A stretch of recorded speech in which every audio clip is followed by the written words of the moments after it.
everybody, hope everyone's doing well. Today's video, we're going to be covering something that I briefly touched on a little while ago. If you guys remember, I made a theory video on Gravity Falls a little while ago, and it was just going over some of the older theories.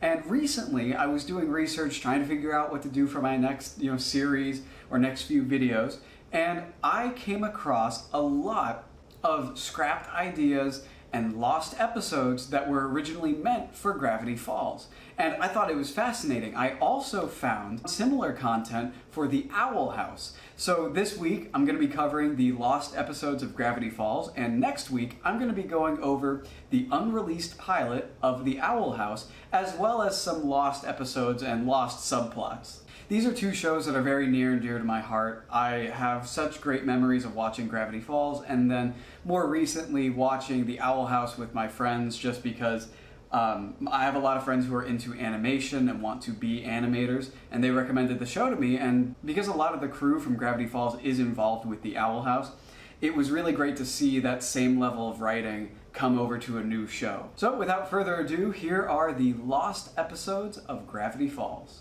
So the first set of episodes that we're going to be going over are from the original pitch Bible of this show. What a pitch Bible is, for those of you who don't know, is something you would bring along with your pitch for a TV show. This would include detailed character breakdowns, mapped out character arcs and story arcs, as well as several ideas for episodes throughout the series, basically to show that you have more than just this pilot written and that this show has the legs to go the distance and to be a long-running thing. These episodes were included in that pitch Bible, and a few of them ended up making it to the main series just under different names or slightly altered. One thing I noticed when I watched the original pilot of Gravity Falls, which the original pilot is not something I'm going to be covering here, just because the overall plot is pretty much the exact same as the one that we ended up getting. Mabel meets a guy who turns out to be gnomes. However, there really aren't enough differences that warrant me going over it here. The major differences are the overall tone seems a little darker, and the art style looks almost like paper cutouts, and I really love it. It reminds me of a show that I would see on Cartoon Network. There's an episode that was titled The President's Cabinet, where Mabel and Dipper would find a chest locked away, buried. It's from 1841, and they find out that it belongs to Quentin Tremblay. You guys might recognize that name. Basically, Quentin Tremblay is the worst president in history, and Dipper wants to bring this to light. He wants to put it in publications, but ends up getting caught in this whirlwind of government cover-ups and conspiracy. The rest of the episode is basically a National Treasure-esque puzzle to figure out the truth of why they're covering up Quentin Tremblay. And this episode eventually became Irrational Treasure, which follows a slightly different formula. I don't believe they would end up finding Quentin Tremblay hibernating in peanut brittle.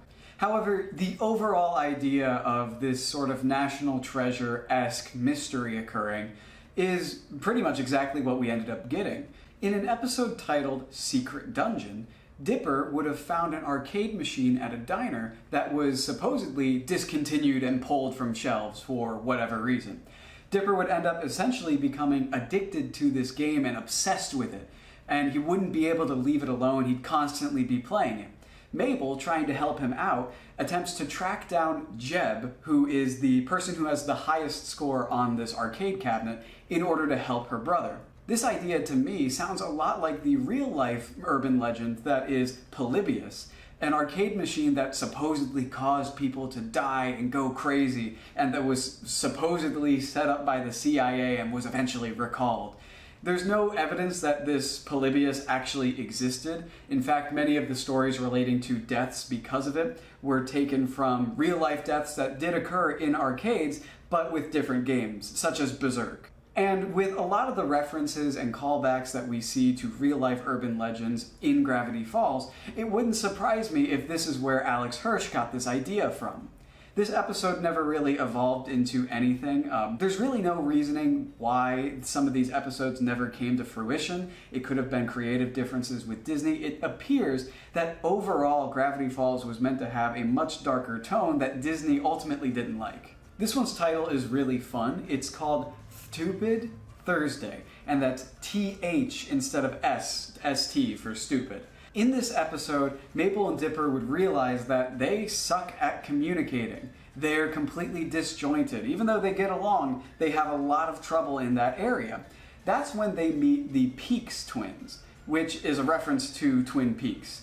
These twins are also seen in the Next Time On reel that is with the original pilot of Gravity Falls. These twins would be pretty much the creepy stereotypical twins from every show.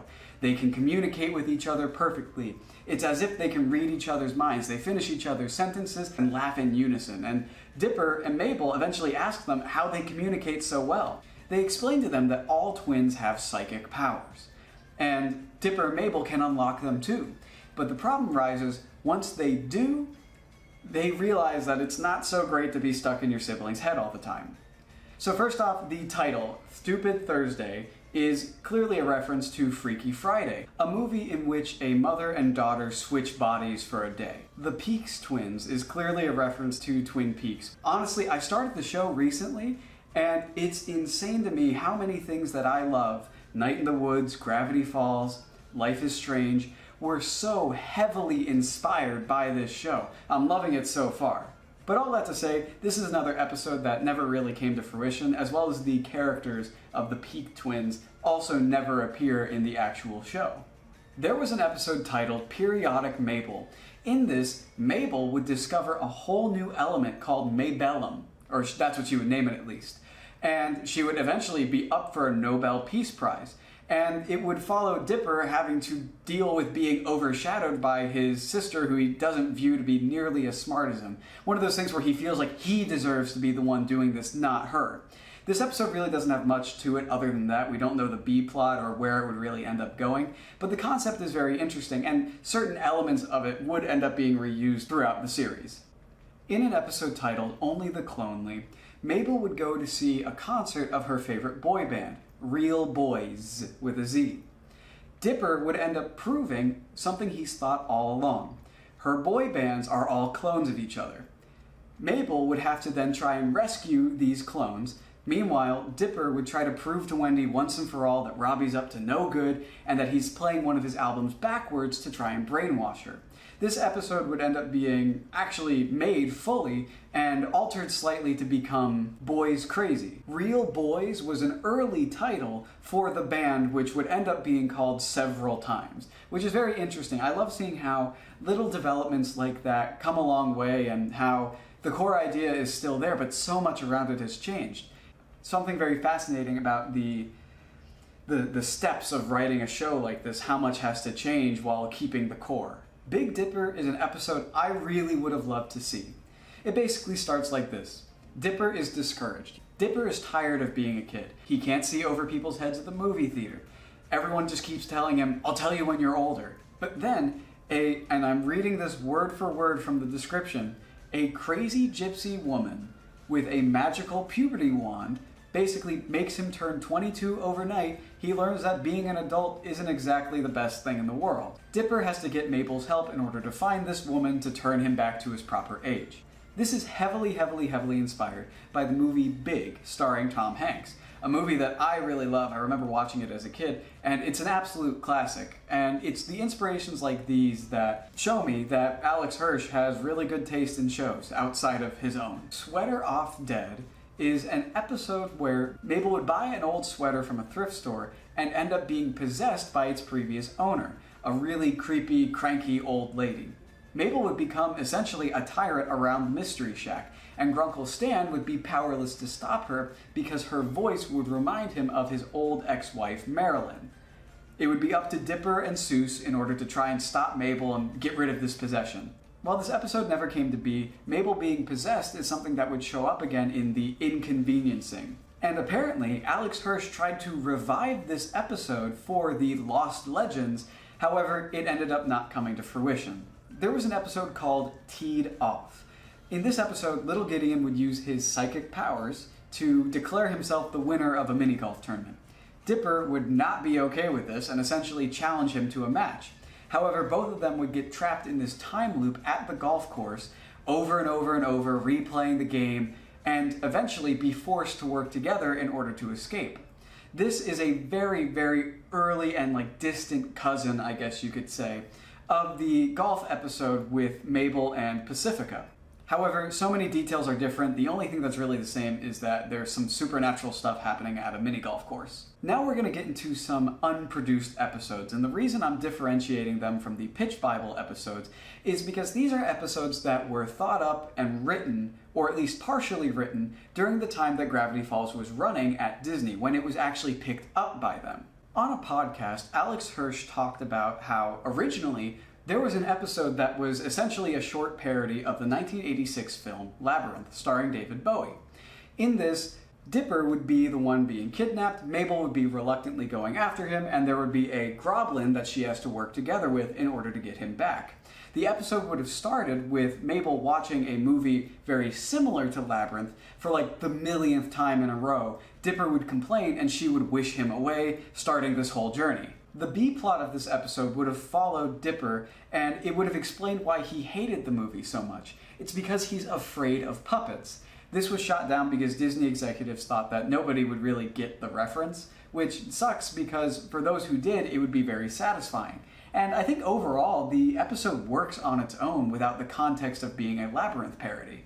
Because I feel like, especially as children, all of us have one movie that we were afraid of for pretty much no reason, just because the puppets in it or the CGI in it scared us a little bit, made us uncomfortable. So I feel like that's a universal experience, but what do I know? I'm just some guy who sits in front of a camera and ring light and talks about shows and games, so.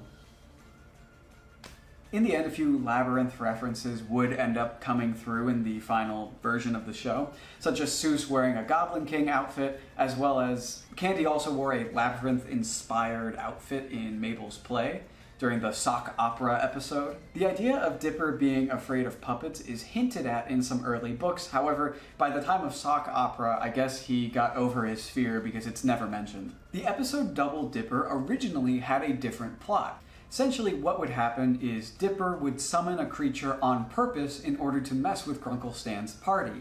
And this is because Dipper just doesn't like parties, he doesn't like crowds, so he would intentionally sabotage this.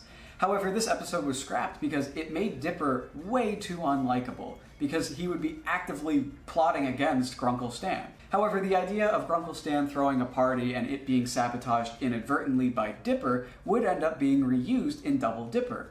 And their way around making Dipper unlikable is by saying, oh, well, that's not Dipper. It's just a consequence of his actions, and it's multiple Dippers, and it basically just is one of those things where it snowballed into what it ended up being. There was originally an episode that some people just call the Doll Collector episode. Dipper and Mabel would be selling Grunkle Stan's bobbleheads door to door as he ordered way too many. They would end up finding this strange old lady who collects dolls, and she wants to add Dipper and Mabel to her collection, and she's already gotten Gideon. So what they have to do is rescue Gideon and get out alive without being turned into dolls. There's no real reason why this episode was cut, however, it was meant to appear in the number 3 journal, but was cut due to the limited amount of pages that were allowed. This episode is really, really bizarre, and I absolutely get why it never went anywhere. It's simply called the Gum Commercial episode. In this episode, Dipper and Mabel would make a commercial for a brand of gum and then go to a twin convention where they learn that they are very boring compared to all the other twins. They would then try to manipulate them to get power over them. This episode, as I said, was cut for just being weird. Nobody really understood why a gum commercial was the basis for this, and the overall episode was not very well planned out. So, yeah.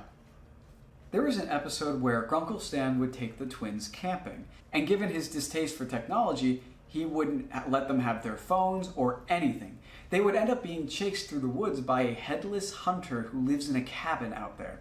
This episode was cut for being far too creepy for Disney, and they were never able to get it quite working where they could tone it down, so ultimately it ended up being scrapped.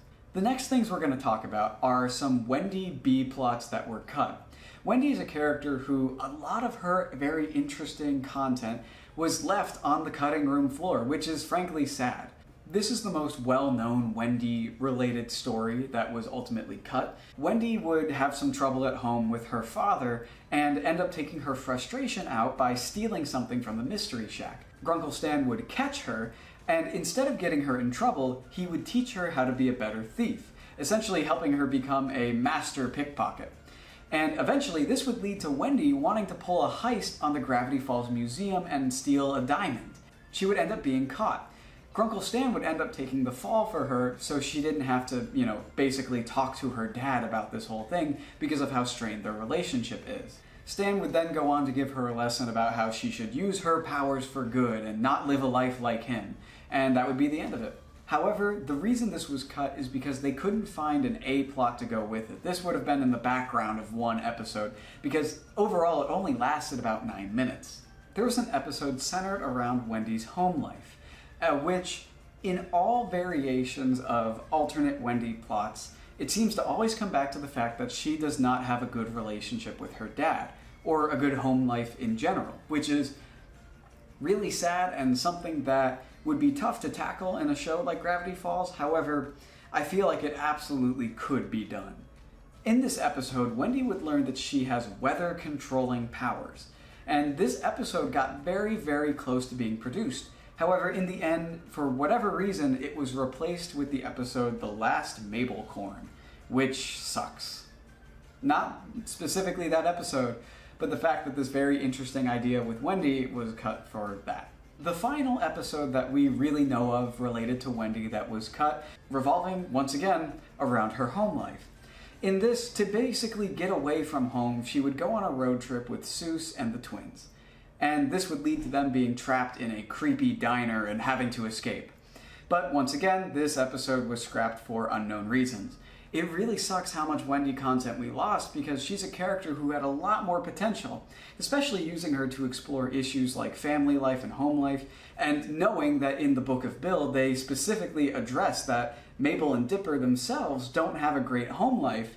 It feels like such a missed opportunity and something that I would love to see explored in the future in some way, shape, or form. Now we're getting back to some other unproduced episodes, such as Jimmy Snakes. In this episode, an old friend of Grunkle Stan named Jimmy Snakes, who would be heavily inspired by like Ghost Rider and things like that, would come back to town, essentially coming back to haunt Stan. And this, even though this episode was never produced, there are hints to it in the backgrounds of other episodes, such as certain bike helmets you can see. In a tweet from 2017, Alex Hirsch said he wanted to make an episode called Stanentology. In this episode, Stan would make his own religion all around bribing people, and it would be this book he called The Bible, and he would make tons of money off of it. Very loose, very small idea, but I think it's fun. There was originally an episode where Soos would write a comic book about all of our main characters having superpowers. However, they would be very, very bizarre. This episode ultimately didn't go anywhere because, as you can probably tell, the plot was very, very thin. They didn't really know where they could go with it or how it would weave into the overall story. In Season 1, there was going to be an episode where Mabel would become increasingly overprotective of Waddles, basically not letting him have any freedom. Somehow this would lead to her being knocked out for whatever reason, where she would have a vision of Waddles talking to her, basically saying that if she truly loves him, she has to let him be free and have some freedom in his life. The idea was to have Jon Hamm voice Waddles originally, and we know that later on Waddles ends up speaking, but he's voiced by Neil deGrasse Tyson. And I feel like within the context of that episode, Neil deGrasse Tyson's voice makes it a lot more comedic, especially if you know who he is. Jon Hamm would just be fun because Ham, Waddles is a pig. Yeah, that's all. There was an episode called Silence of the Hams where Waddles was supposed to fall ill. Ford would know, what the antidote is because it's in one of his journals. However, when he goes to look, the page would be ripped out. They would eventually realize that little Gideon is the one who ripped it out. And this would lead to Mabel having to visit him in prison. Given the title, there probably would have been a lot of callbacks and references to Silence of the Lambs, which revolves around an FBI agent working with a serial killer in order to stop another serial killer. So the parallels there would have been very, very interesting. However, I feel like it would have been very, very distressing, especially for younger audience members, to see Waddles sick and near death. That's kind of dark. And finally, there was an epilogue episode to Weirdmageddon, where what would happen is Mabel and Dipper would run into Blendin Blandin, the time traveler, and be transported back to the first day of summer.